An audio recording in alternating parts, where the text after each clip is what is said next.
प्रधानमंत्री इंदिरा गांधी के बेहद खासम खास रहे थे प्रणब मुखर्जी।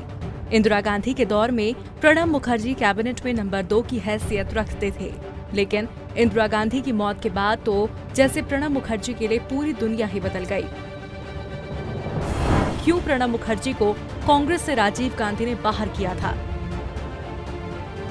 इंदिरा गांधी के बाद उनके बेटे राजीव गांधी को प्रधानमंत्री बनाया गया।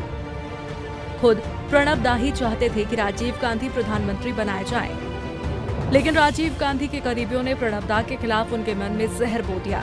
बताया जाता है राजीव गांधी के कुछ करीबी चाहते थे कि उपराष्ट्रपति आर वेंकट-रमन ही उन्हें प्रधानमंत्री पद का शपथ ग्रहण करवा दें, लेकिन प्रणब मुखर्जी ने अपनी सलाह में इस फैसले का विरोध किया। उन्होंने उस वक्त यही सलाह दी थी कि राजीव गांधी को प्रधानमंत्री पद की शपथ और गोपनीयता राष्ट्रपति ज्ञानी जैल सिंह से ही लेना चाहिए, क्योंकि संविधान में प्रधानमंत्री पद का शपथ दिलाने का अधिकार केवल राष्ट्रपति को है। संवैधानिक तौर पर होना भी यही चाहिए था और हुआ भी यही। राष्ट्रपति ज्ञानी जैल सिंह ने ही राजीव गांधी को प्रधानमंत्री पद की शपथ दिलाई, लेकिन राजीव गांधी के करीबी उन्हें ये समझाने में कामयाब रहे कि प्रणब दा की मंशा कुछ और है। यही वजह है कि राजीव गांधी ने प्रणब मुखर्जी को अपने कैबिनेट में भी नहीं लिया और प्रणब मुखर्जी को पार्टी से बाहर का दरवाजा दिखा दिया। अब सवाल ये उठता है, आखिरकार राजीव गांधी के दौर में क्यों कांग्रेस के कुछ नेताओं में प्रणब मुखर्जी को लेकर घबराहट थी? क्या प्रणब मुखर्जी की क्षमता से कांग्रेस के कुछ नेताओं में घबराहट थी? राजीव गांधी के कुछ करीबी नेता प्रणब मुखर्जी को रूटलेस वंडर कहते थे। राजीव गांधी के कई करीबी नेता तो ये मानते थे कि प्रणब मुखर्जी का जनाधार नहीं है, लेकिन फिर भी उनमें एक करिश्मा है। लगता है प्रणब मुखर्जी के इसी वंडर की वजह से राजीव गांधी के दौर के कांग्रेस के कई नेताओं ने उन्हें पार्टी से बाहर करवा दिया। लेकिन इतना तो जरूर कहा जा सकता है कि प्रणब मुखर्जी के साथ उस दौर में न्याय नहीं किया गया। भले ही प्रणब मुखर्जी को कांग्रेस से बाहर कर दिया गया हो, लेकिन ये उनकी क्षमता ही थी कि राजीव गांधी को खुद उन्हें कांग्रेस में वापस लाना पड़ा। बताया जाता है बोफोर्स प्रकरण को लेकर राजीव गांधी चौतरफा घिर गए थे। ऐसे में उन्होंने बतौर संकट मोचक प्रणब मुखर्जी की मदद ली। इसके बाद प्रणब मुखर्जी को सम्मान सहित कांग्रेस में वापस लाया गया। पूर्व प्रधानमंत्री राजीव गांधी की हत्या के बाद जो सरकार बनी वो पीवी नरसिम्हा राव के नेतृत्व में बनी। राव ने एक बार फिर प्रणब मुखर्जी को कैबिनेट में वापस जगह दी थी। 2004 में जब कांग्रेस ने सरकार बनाई तब सोनिया गांधी ने प्रधानमंत्री बनने से इनकार कर दिया था।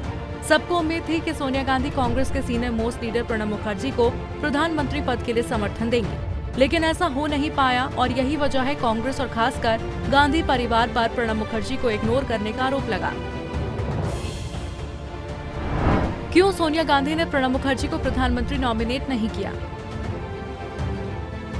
2004 में सोनिया गांधी ने डॉक्टर मनमोहन सिंह को प्रधानमंत्री पद के लिए नॉमिनेट किया। ऐसा करते हुए सोनिया गांधी ने प्रणब मुखर्जी की वरिष्ठता को नजरअंदाज कर दिया। खुद प्रणब मुखर्जी कांग्रेस में और सरकार में मनमोहन सिंह से सीनियर थे। ये वास्तविकता है कि जब इंदिरा गांधी सरकार में प्रणब दा वित्त मंत्री थे, तब उन्होंने मनमोहन सिंह को रिजर्व बैंक का गवर्नर बनाया था। लेकिन 2004 में प्रणब मुखर्जी को ही डॉक्टर मनमोहन सिंह के मातहत होकर बतौर कैबिनेट मंत्री काम करना पड़ा। ऐसे में सवाल उठना स्वाभाविक है कि क्या गांधी परिवार ने प्रणब मुखर्जी की वरिष्ठता को नजरअंदाज किया? क्या प्रणब मुखर्जी की वफादारी पर गांधी परिवार को भरोसा नहीं था? क्या गांधी परिवार को उम्मीद थी कि खुद प्रणब दा मंत्री पद स्वीकार नहीं करेंगे? क्या गांधी परिवार के सलाहकारों को ये उम्मीद थी कि अपनी वरिष्ठता का ख्याल कर खुद प्रणब मुखर्जी सरकार से अलग हो जाएंगे, क्योंकि अपने जूनियर नेता के तहत काम करना उनकी प्रतिष्ठा को नुकसान पहुंचाएगा? भले ही मन से प्रणब दा आहत हों, लेकिन उन्होंने परिपक्वता दिखाते हुए सोनिया गांधी और कांग्रेस को आलोचना से बचा दिया।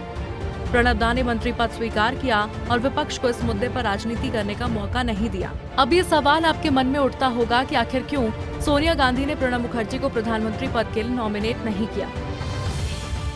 दरअसल इसके पीछे दो बड़ी शंका थी जो सोनिया गांधी के मन में किसी कोने में छुपी हुई थी। एक तो खुद राजीव गांधी द्वारा प्रणब मुखर्जी को पार्टी से बाहर करने की घटना सोनिया गांधी के मन में रही होगी, वहीं दूसरा कारण नरसिम्हा राव का रवैया भी रहा होगा। दरअसल जब नरसिम्हा राव प्रधानमंत्री थे तो उन्होंने सोनिया गांधी को पार्टी और सरकार में वो अहमियत नहीं दी थी जिसकी वो हकदार थी।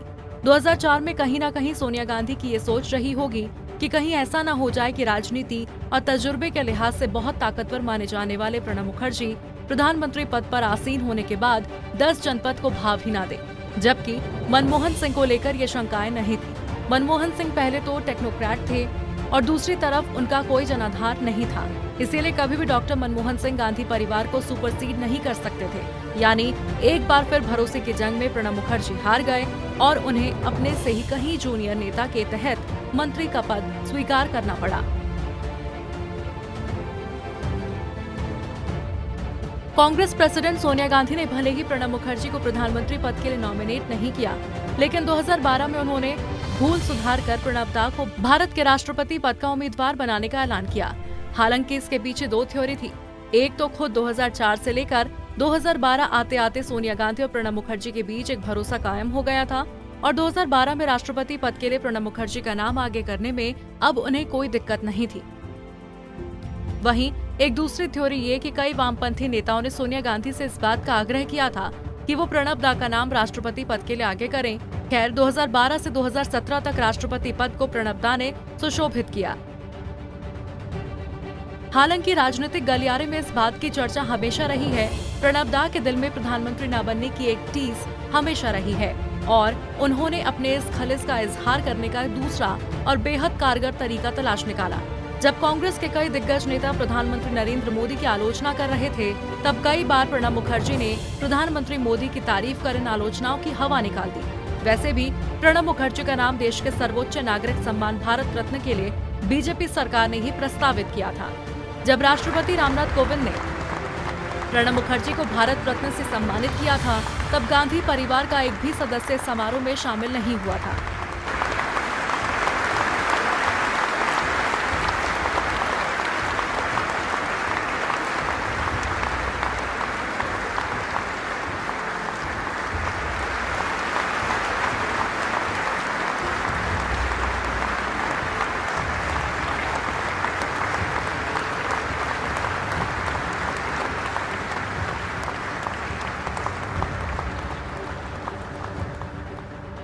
जबकि राहुल गांधी को राष्ट्रपति भवन द्वारा समारोह के लिए आमंत्रित भी किया गया था। इस घटना से साफ है कि गांधी परिवार को प्रधानमंत्री नरेंद्र मोदी के साथ प्रणब मुखर्जी का मधुर संबंध स्वीकार नहीं था। वहीं संघ परिवार के मुख्यालय नागपुर में पूर्व राष्ट्रपति प्रणब मुखर्जी के जाने का कांग्रेस के कई नेताओं ने विरोध किया था। इस तरह से ऐसे कई मौके आए जब प्रणब मुखर्जी ने खुद के साथ हुई नाइंसाफी का गांधी परिवार को अपनी तरह से करारा जवाब दिया। प्रणब दा के साथ जो नाइंसाफी गांधी परिवार ने की थी, उसका अंदाजा तो खुद पूर्व प्रधानमंत्री डॉक्टर मनमोहन सिंह को भी था। प्रणब दा की किताब द कॉलिशन ईयर्स के विमोचन समारोह में खुद मनमोहन सिंह ने अपने मन की बात कही थी। मनमोहन सिंह ने कहा था, पूर्व राष्ट्रपति प्रणब मुखर्जी प्रधानमंत्री पद के लिए उनसे बेहतर उम्मीदवार थे, पर सोनिया गांधी ने मुझे चुना। प्रधानमंत्री बनने के अलावा मेरे पास कोई भी विकल्प नहीं बचा था। प्रणब दा अपनी मर्जी से राजनेता बने थे, लेकिन मेरा राजनेता बनना एक इत्तेफाक था। Bureau report, Punjab Kesari TV.